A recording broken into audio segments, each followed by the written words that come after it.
మిత్రులారా అందరికీ నమస్తే. నేను గరిడేపల్లి సత్యనారాయణ. ఇది బ్యాండ్ మేళం మూవీకి సంబంధించింది. 2026 మార్చి నెలలో రిలీజ్ అయినటువంటి మూవీ ఇది. ఇది ఒక యూత్ఫుల్ మూవీ, లవ్ స్టోరీ. జనరల్గా భూమి మీద ఒక్కొక్క ఊరికి కొన్ని టన్నుల కొద్దీ, ప్రతి ఊరిలో 10 లవ్ స్టోరీలు తక్కువ ఉండవు. 10 నుంచి 1000 లవ్ స్టోరీలు ఉంటాయి. ఇది ఒక లవ్ స్టోరీ. హీరోయిన్ హీరో యొక్క మేనమామ కూతురే హీరోయిన్. సో హీరో తల్లి, హీరో మేనమామ, అక్క, తమ్ముళ్ళు, అన్నా చెల్లెళ్ళు అనుకుంటా, అన్నా చెల్లెళ్ళు. అయితే ఆ విధంగా ఈ మూవీ నడుస్తుంది. చిన్నప్పటి నుంచి వాళ్ళు కలిసి పెరుగుతారు, హీరోయిన్. సో పోయిన తర్వాత వీడు ఫెయిల్ అవుతాడు. హీరోయిన్ జిల్లా ఫస్ట్ ర్యాంక్ వస్తుంది. సో సహజంగా బాయ్స్ చదువు మీద ఇంట్రెస్ట్ ఉంటాం, గర్ల్ చైల్డ్ ఆడపిల్లలు చదువు మీద ఫోకస్ పెట్టి ఉంటుంది.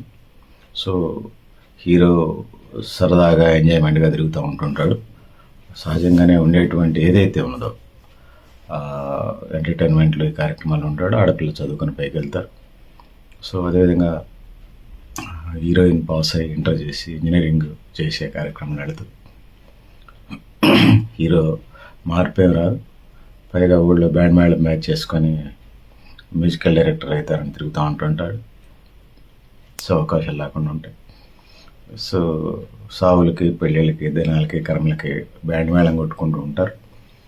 బ్యాండ్ మేళం ఉంటప్పుడు మాది బ్యాండ్ అనే రాసుకొని ఒక కార్యక్రమాన్ని చేస్తూ ఉంటుంటారు. స్టూడియో పెట్టాలని చెప్పేసి కామెడీ కోసం పెట్టారు.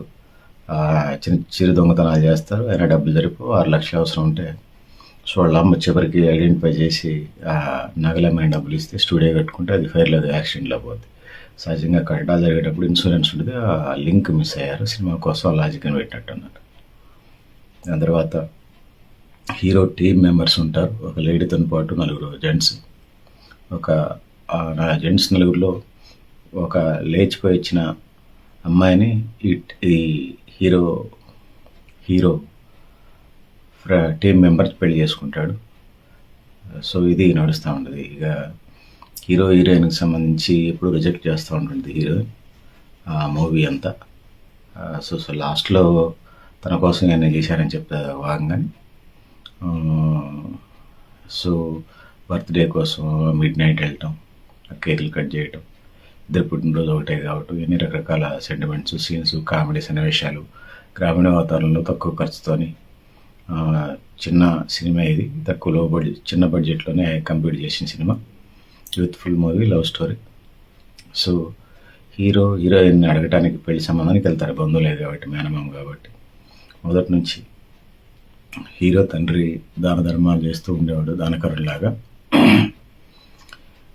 హీరోయిన్ తండ్రి అంచెలంచెలుగా వడ్డీ వ్యాపారాలు చేసుకుంటూ సహాయం పొందిన హీరో కుటుంబం నుంచి సహాయం పొంది అంచెలంచెలుగా డబ్బులే పరమావధిగా బతుకుతూ ఉంటాడు. సో వీళ్ళు పెద్దవాళ్ళు అయిన తర్వాత పెళ్లి సంబంధాలకు సంబంధించి అడిగితే రిజెక్ట్ చేస్తాడు హీరోయిన్ తండ్రి హీరోని. సో ఆ విధంగా ఆ కుటుంబాలు విడిపోతాయి. ఇదంతా జరుగుతున్న క్రమంలో పెళ్లి జరుగుతుంది. హీరోయిన్కి సంబంధించి పెళ్లి సంబంధాలు రెడీ చేస్తారు. ఇంకొక వైపు వీళ్ళు కెరీర్ కోసం తెగ తాపత్రయపడుతూ ఉంటుంటారు. సో దానధర్మాలు చేసి అప్పులు పాలైతే ఇల్లు కూడా ఆక్షన్కి వచ్చినప్పుడు కొన్ని సెక్యూరిటీలతోనే బయటపడతారు. వాయిదాలు వేసుకుంటారు, బయటపడరు. ఈ క్రమంలో హీరోయిన్ వేరే వాళ్ళని పెళ్లి చేసుకోదనే కాన్ఫిడెన్స్లో హీరో ఉంటాడు. కానీ పెళ్లి మ్యాచ్ తండ్రి సెట్ చేస్తాడు. పెళ్ళి కొంచెం ఒక గంట ముందనగా హీరోయిన్ వెళ్ళిపోద్ది. అది హీరో కోసం అని చెప్పేసి హీరో ఫీల్ అవుతుంటాడు. అంతా సెట్ చేస్తే తర్వాత వెళ్ళిపోయిన తర్వాత లేచిపోయిందని వస్తే మళ్ళీ సీన్ కట్ చేస్తే హీరోయిన్ దగ్గర వచ్చి ఉంటుంది. నన్ను లేచిపోయేలాగా చేశాడు, లేచిపోయిన దాన్ని ఎందుకు ఇంటికి తీసుకొచ్చారని హీరో బాగా చికాకు చేస్తుంటాడు, ఈగోయిస్ట్. సో రకరకాల ఇబ్బందులు పెడతా ఉంటాడు. దాని తర్వాత మళ్ళీ ఓ సందర్భంలో తన కాలేజీలో ఒక సీన్లో చూస్తారు. వాళ్ళిద్దరు ఫ్రెండ్లీగా ఉండేది, క్లోజ్ ఫ్రెండ్. మళ్ళీ తన పెళ్లి కార్డు ఇవ్వడానికి వస్తే హీరో మిస్అండర్స్టాండ్ చేసుకుంటాడు. వాళ్ళిద్దరు మళ్ళీ ఏకమయ్యారని. సో మళ్ళీ నా జీవితంలో రావద్దని చేస్తాడు. సో వన్ సైడే ఎదుటి చెప్పేది అండి హీరో, వారు వన్ సైడ్ లాగా ఉంటుంటుంది. సో ఇట్లా అయితే ఫైనల్గా హీరోయిన్ చెప్తుంది, 10వ తరగతి పాస్ కమ్మంటే పాస్ కాలేదు. నేను బీటెక్ చేశాను. నీకోసం నేను లేచిపోయిన అమ్మాయి అయితే అప్పుడైనా మా నాన్న నిన్ను పిలిచి పిల్లనిస్తారని చెప్పేసి నేను లేచిపోయిన అమ్మాయిగా చేశాను. నేను ఎవరిని ప్రేమించలేదు, నిన్నే ప్రేమించాను బావ అని చెప్తుంది. సో దాంతో పాటు ఊరంతా నిందలేసినా కూడా ఇదవుతుంది. దాంతో పాటు హీరో ఇల్లు ఆక్షన్ ఉంటే బ్యాంక్ మేనేజర్గా పనిచేసే హీరోయిన్ ఆక్షన్ని సంబంధించిన శాలరీ కటింగ్ పెడుతుంది. హీరోయిన్ ట్రూ లవ్ కనిపిస్తుంది. సో ఇది ఒక యూత్ఫుల్ మూవీ.